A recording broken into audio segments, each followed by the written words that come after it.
Una buona domenica telespettatrici e telespettatori di TV7, bentrovati ad un nuovo appuntamento con il Sindaco Risponde. Ospite nei nostri studi quest'oggi il vice sindaco di Padova Andrea Michalizzi. Buongiorno. Buongiorno e buona domenica.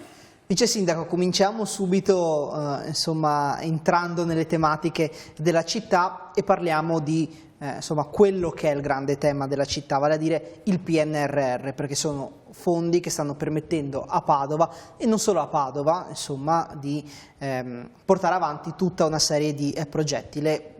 Mando un servizio che così facciamo un po' il punto della situazione più che altro a livello provinciale, perché ci sono anche dei problemi legati all'aumento dei costi e quant'altro. Certo. Poi ovviamente facciamo un punto della situazione però per quanto riguarda i progetti di Padova città. Sentiamo. L'aumento dei costi non ferma i cantieri dei progetti finanziati dal Piano Nazionale di Ripresa e Resilienza della provincia di Padova. Tutti i cantieri sono stati assegnati e i lavori sono in esecuzione. Stiamo parlando di un totale di 20 cantieri in essere in diversi plessi scolastici provinciali che puntano all'ammodernamento o a superare l'annoso problema della mancanza della certificazione prevenzione incendi. Ma quali sono i principali lavori in corso? Nello specifico sappiamo che un terzo di queste risorse saranno assorbite dal restauro conservativo e nuova ala del Selvatico, famoso intervento su Padova che procede a pieno ritmo, diviso in due stralci ma stanno procedendo entrambi. Poi c'è un grandissimo intervento al Pietro d'Abano ad Abano Terme con il miglioramento sismico, l'ampliamento che vuol dire togliere i ragazzi dai container così come erano occupati negli ultimi anni e fare anche una palestra nuova. Ci sono degli interventi alle palestre dello Scalcerle di Padova, ci sono degli interventi di ampliamento dell'Einstein di Piove di Sacco, un miglioramento sismico del Meucci Fanoli di Cittadella, un intervento al San Benedetto di Montagnana. Perché cito anche tutti questi comuni della provincia? Per indicare che sono stati spalmati su tutta la provincia e non solo sulla città. I costi sono aumentati di circa un terzo rispetto alla spesa iniziale. Da 34 milioni si sono superati 45 milioni di euro. Gli aumenti sono stati assorbiti da ulteriori finanziamenti erogati a livello ministeriale, il 10% dell'importo, e da fondi propri della provincia. Una situazione in controtendenza rispetto a quella dei comuni che per questione di struttura dei bilanci in questo momento stanno riscontrando importanti problemi nel farsi carico della liquidazione dei vari stati di avanzamento dei lavori. La provincia per fortuna può contare su un'importante cassa in questo momento e che quindi non ci espone in una situazione come può essere quella che ha denunciato il Comune di Padova, però la situazione dal punto di vista del ritardo dell'arrivo dei fondi è analoga per noi e per tutti i nostri comuni. Vice Sindaco, a Padova invece la situazione com'è sul fronte del PNRR? Padova intendo Padova città, perché qui nel servizio abbiamo avuto un quadro della situazione legata un po' a tutta la provincia, però Padova città, dove ovviamente il grande tema è quello del tram, ma ce ne sono anche altri, la situazione com'è? Sì, il tram è un pezzo del PNRR, una buona parte dei finanziamenti, ma abbiamo molte altre risorse in favore di miglioramento delle strade, della sicurezza stradale, delle scuole, delle palestre, dell'illuminazione e tanti altri versanti, sicurezza delle infrastrutture e via discorrendo. C'è un gran lavoro.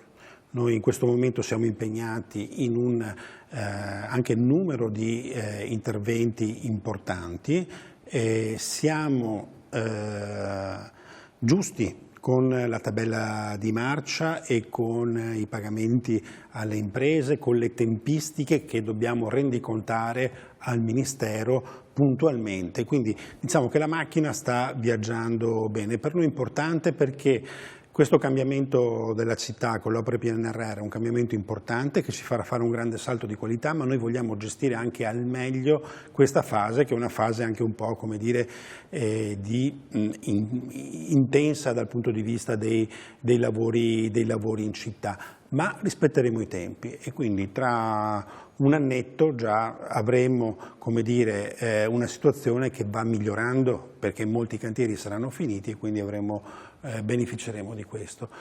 E c'è un problema analogo rispetto a quanto sentito nel servizio, che è quello dei pagamenti. Lo Stato ci paga in ritardo, sono soldi che noi abbiamo acquisito dall'Europa, che dall'Europa transitano ai comuni attraverso i ministeri, ma che i ministeri per lentezze burocratiche tardano a farle arrivare nelle nostre casse. Cosa produce questo? Produce che noi non possiamo non pagare le ditte, non possiamo fermare i lavori. Pensate se in questa fase, a causa dei ritardi del governo, noi dovessimo fermare i lavori a Padova. La gente impazzirebbe perché dice: ma come? Cantieri che durano, come dire, all'infinito. Noi stiamo sopperendo a questa cosa qui con la nostra disponibilità di cassa, quindi ad oggi abbiamo anticipato al governo, per soldi che ci deve, 40 milioni di euro. 30 sui capitoli del tram e 10 su altri capitoli. In una situazione, vice sindaco, non facile neanche per voi dal punto di vista economico. Perché noi dobbiamo essere puntuali con le opere e lo siamo. Dobbiamo essere puntuali con i pagamenti alle imprese, perché sennò le imprese, braccia conserte, non lavorano più se non le paghiamo, producendo un impasse in città ingestibile. Noi questo non lo vogliamo. Quindi intanto stiamo anticipando noi, e per fortuna che il Comune di Padova dal punto di vista economico-finanziario sta bene e ha questa disponibilità.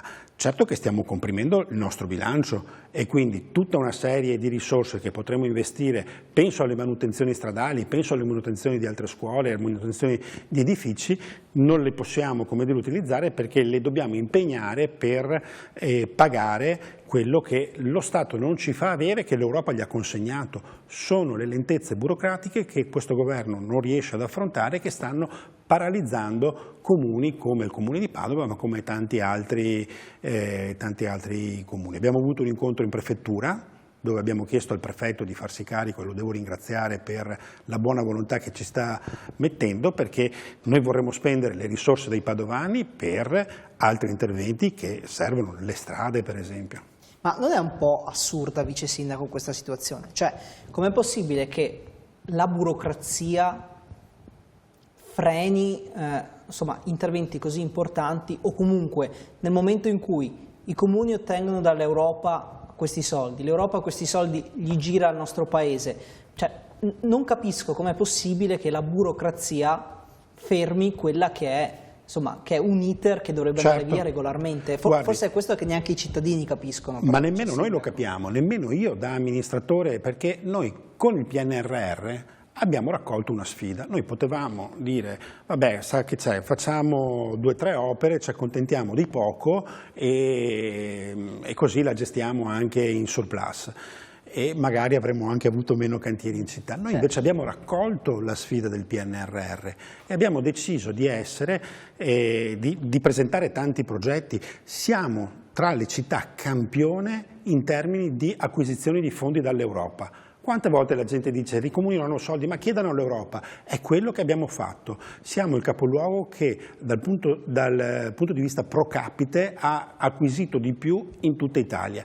E classifica del Sole 24 Ore, siamo il comune che paga puntualmente, meglio di tutti, le imprese impegnate sui lavori PNRR. Anche noi siamo apparato pubblico, ma abbiamo raccolto la sfida del PNRR giocandoci anche la carta dell'efficienza. Noi chiediamo al governo che anche lo Stato metta in campo questa efficienza, perché non possiamo fermare i cantieri, perché i soldi che abbiamo li dobbiamo utilizzare per sistemare le strade e non possiamo utilizzarli per invece andare a ricoprire i buchi che il governo, non perché non ha i soldi, ma perché ci mette tanto tempo a farceli avere. Cosa succederebbe in una famiglia se il posto di lavoro dove lavorano il padre e madre di famiglia, la propria azienda dicesse: no, io questo mese non vi pago il 1° di luglio, vi pago il 15 per lungaggini burocratiche. Allora, o una famiglia ha da parte qualcosa e può sopperire, ma è un'ingiustizia. Quindi questo è quello che stiamo vivendo. Non vorremmo, perché stiamo considerando anche questo, non vorremmo accendere un mutuo per pagare i soldi che sono lì fermi sulla cassa dello Stato, che non arrivano al Comune di Padova. Sarebbe un paradosso burocratico che non vogliamo vedere. Assurdo, speriamo venga risolta a breve questa situazione, perché veramente trovo difficoltà anche a commentarla perché è veramente, veramente incredibile. Andiamo in pubblicità allora, così anche lei si rilassa, vice sindaco, perché so che questa tematica la fa molto arrabbiare. Andiamo in pubblicità, continuiamo però al rientro a parlare di cantieri e di opere in città perché ce ne sono veramente tante. A tra poco.